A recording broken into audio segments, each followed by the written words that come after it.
Всяко дете знае, даже и най-малкото, че е много по-добре да си лош, отколкото да си добър.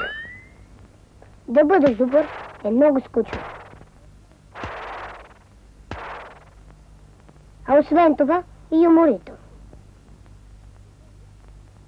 Ако не си счупиш главата, сигурно ще счупиш нещо друго. Ако се храниш с нож и вилица, могат да ти се случат много неща. Ако искаш ръцете ти да бъдат чисти, докато се миеш, другите ще ти излопат всичко. Големите винаги казват: бъди добър, не бъди лош. Слушай, дръж се прилично. Много лесно е да се говори така. Но големите не са прави, като казват: радвай се, докато си дете.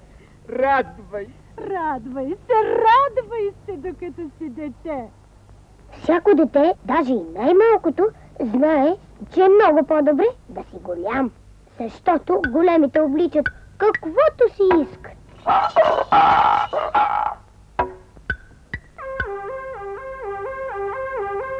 ако следи пожарната, най-спокойно се надвесват над прозореца. И никой не им казва да си лягат, когато телевизията е най-интересна. Обаче това да е всичко. Големите правят каквото си искат.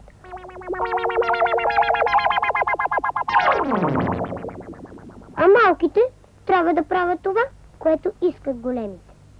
Аз ако бях голям, щях да бъда съвсем друг и щях да правя каквото си иска. Ако бях голям, нямаше да сядам на стола, а щях да стъпвам върху него. Щях да свиря с пръчка на всички огради. Щях да посадя палма в чашата си за миене на зъби.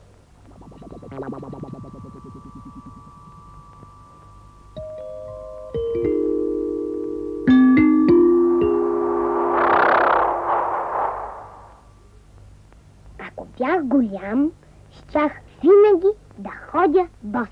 Щях да вървя заднешком по улицата. Щях да галя всички бездомни котки.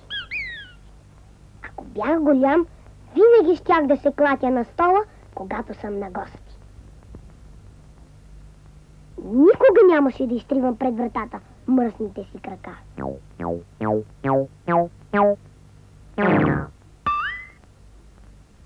Щях да имам един истински жираф,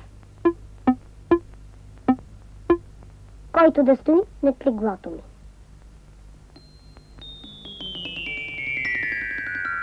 И сигурно щях да звъня на всяка къща, ако до тогава престана да се страхувам от лошите кучета.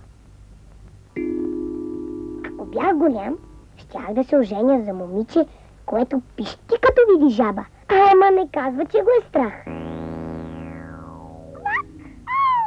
И няма да ми се сърди, ако го поливам с мастил.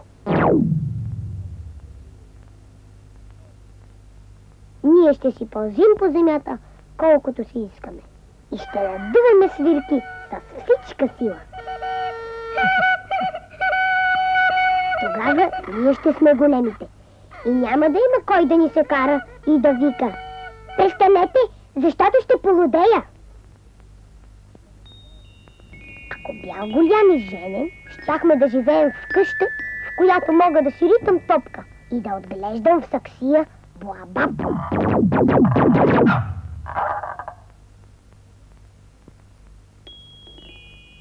Щях да отглеждам във ваната си крокодили.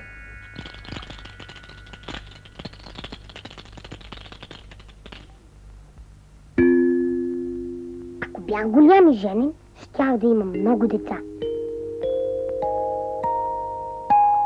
Защото обичам игри с много деца. Тогава ние ще си правим състезание по висок скок.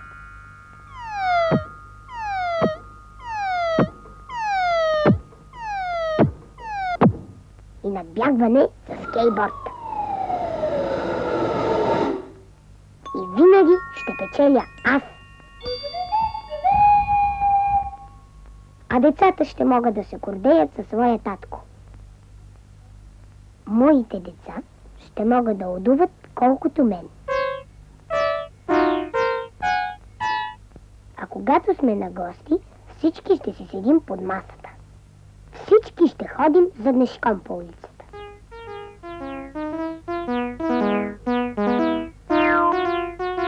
Всички ще ганим бездомните котки. Само че един по един, както си му е реда. Всяко дете ще получава еднакъв балон. Само моят ще бъде по-голям, защото аз съм таткото. Ще им купувам еднакви сладоледи. Само моят ще бъде по-голям, защото аз съм таткото. И всички ще могат да си стоят в локвите, а аз пък в най-дълбоката и най-мръсната, защото аз съм таткото. Така трябва да бъде, защото иначе няма да има никакъв смисъл да съм голям. Веднъж само да порасна, но сега съм още много малък. И за да стана толкова голям, ще трябва да порасна още толкова. А докато порасна още толкова, ще трябва да си мия ръцете, да слушам. А да не говорим за другите неща, защото те са много. Само едно не разбирам. Татко и мама са вече големи. А защо си мият ръцете? Защо се обличат по лазери? Защо не джапат в локвите? Ще трябва да ги попитам.